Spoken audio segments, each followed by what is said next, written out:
For TruthFeedNews.com. Things have gone from bad to worse for disgraced anti-Trump former FBI agent Peter Strzok after a series of text messages that came out last week that appeared to suggest he was leaking FBI Russia/Trump info to the press. His lawyer came out and said that everyone was misunderstanding Strzok. Strzok was actually trying to help Trump by stopping the leaks. You can't make it up. Well, now a new set of texts that have been released, which proves beyond a shadow of a doubt that Strzok was indeed leaking to the press, and he had quite a few sources battling for his info. Sara Carter. Series of text messages released Wednesday reveal that former FBI Special Agent Peter Strzok was in contact with reporters at the New York Times and Washington Post regarding stories they published about the FBI's investigation into alleged collusion between Russia and President Trump's campaign during the spring of 2017, according to a series of texts obtained by SaraCarter.com. The text messages suggest that Strzok, along with his paramour, former FBI attorney Lisa Page, had been in contact with reporters from both newspapers. Strzok specifically mentioned two-time Pulitzer Prize-winning New York Times writer Michael Schmidt. His text message to Page. Strzok wrote, "Also, apparently Times is angry with us about the Washington Post scoop and earlier discussion we had about the Schmidt piece that had so many inaccuracies. Too much to detail here, but I told Mike, redacted, and Andy they need to understand we were absolutely dealing in good faith with them," Strzok texted to Page on April 14, 2017.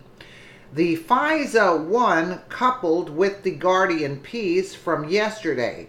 The New York Times did not respond immediately for comment. The Washington Post also did not respond immediately for comment. According to several U.S. officials who spoke to this news outlet, Mike mentioned in Strzok's text message is Mike Corton, the former FBI Assistant Director for Public Affairs, who retired in February. Andy was in reference to former FBI Deputy Director Andrew McCabe. McCabe was fired earlier this year after it was revealed in DOJ Inspector General Michael Horowitz's report that said he lied to investigators and leaked information to the media. Past and present U.S. officials say the template for the leak campaign can be traced back to the Obama administration's efforts to sell the 2015 Iran nuclear deal, which made the press reliant on background conversations and favorable leaks from government officials. Obama advisor Ben Rhodes told the New York Times in 2016 that we created an echo chamber, quote, that helped retail the administration's narrative. So they used the press in order to push their agendas. That same configuration, said Michael Duran, a senior official in the George W. Bush White House, the press political operatives, newly minted experts, social media validators, was repurposed to target Trump, his campaign, his transition team, then the presidency. The echo chamber's primary instrument in attacking the current White House, said Doran, is the Russian collusion narrative. RCI has found that the anti-Trump leaks fall into two broad categories or phases. Initially, the leaking was an offensive operation aimed at disrupting Trump's agenda, especially through leaks alleging connections between his campaign and the Russians. Its early successes included leaks of highly classified material that led to the firing of National Security Advisor Michael Flynn and the recusal of Attorney General Jeff Sessions from overseeing that probe.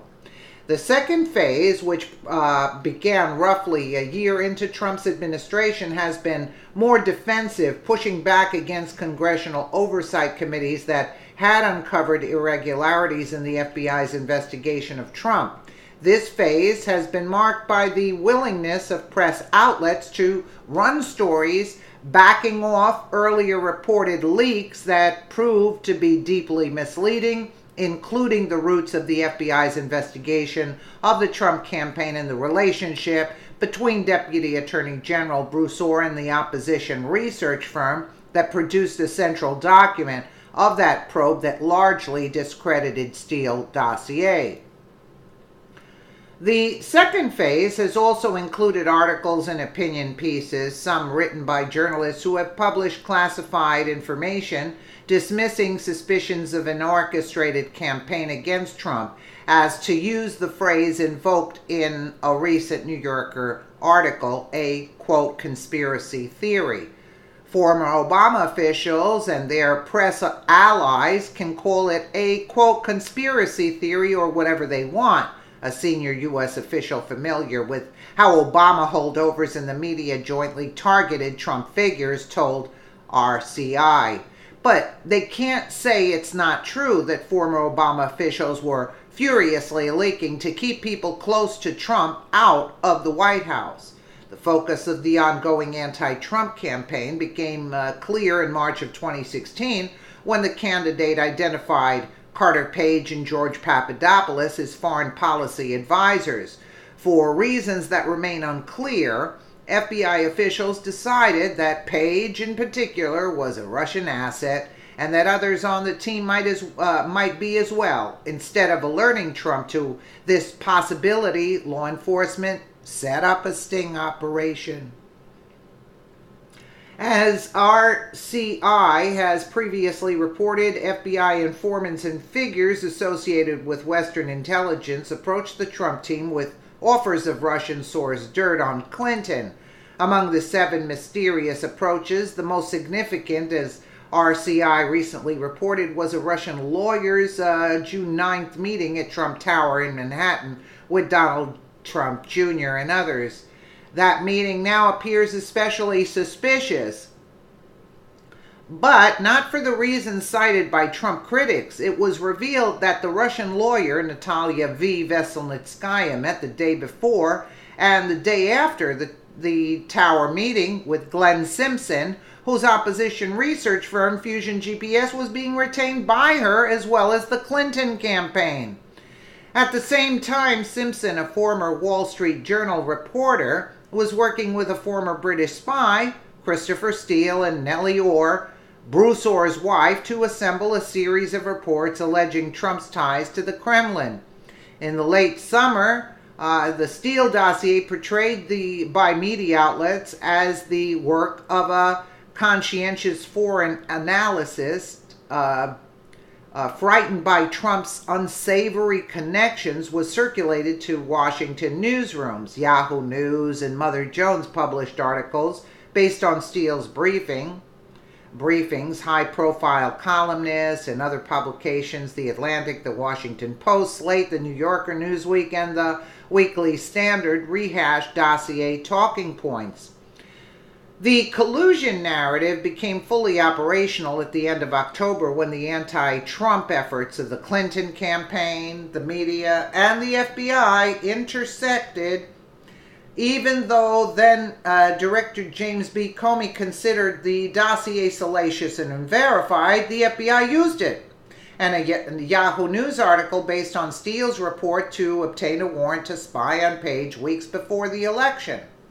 Those efforts might have been lost to history, but for a stunning event, Trump's victory, as Jonathan Allen and Amy Parnes reported in their book, shattered inside Hillary Clinton's doomed campaign.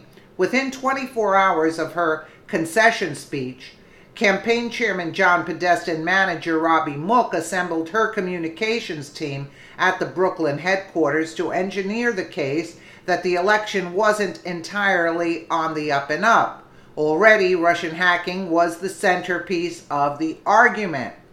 Still in power, In the lame duck period, members of the Obama administration started to play offense, illegally leaking highly classified information aimed at undermining the new administration's agenda by raising concerns about Russian interference. So it was a setup from the get-go, and it's being proven. And I'd like to see Hillary the witch in cuffs along with that traitor Obama. But she's a traitor too, you know. I mean, you see what's going on. It was all a setup. Everybody's learning the truth now. How you can run, but you can't hide. They're going to find you guys, and you are going to face justice, and you're going to face